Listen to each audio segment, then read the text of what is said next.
Сегодня в Крыму у крымских татар в Верхней Кутузовке проходит очередной обыск.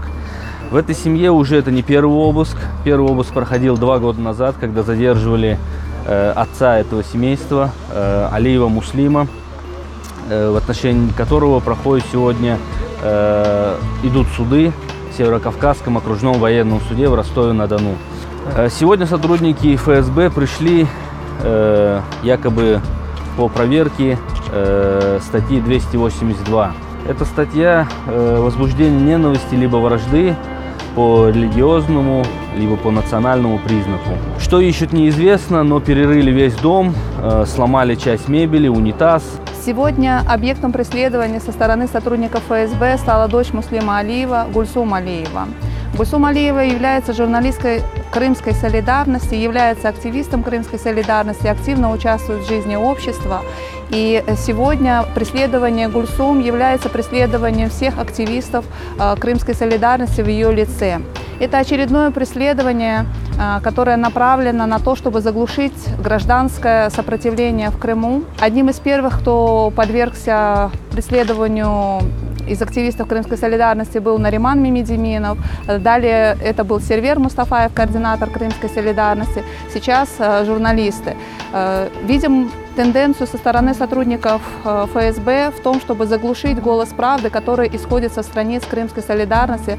Я считаю, что Гульсум, являясь активистом Крымской солидарности, журналистом Крымской солидарности, выполняла очень большую роль по освещению тех нарушений со стороны властей и со стороны силовых органов, которые сегодня происходят в отношении крымских татар в Крыму.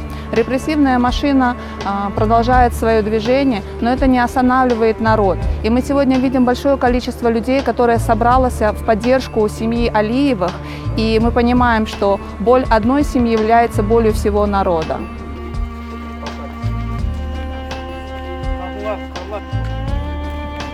Ассаламу алейкум, сестра.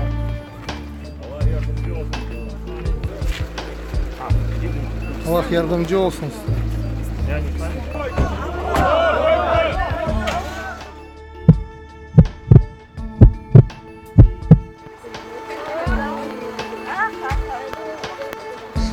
После проведения обыска, после огромного количества сотрудников ОМОНа, автоматов, пистолетов и всего остального, мою доверительницу Гульсум доставили в Следственный комитет города Алушты, где следователь провел опрос, буквально 2 минуты, относительно статьи в Фейсбуке, якобы размещенной Гульсум на своей странице.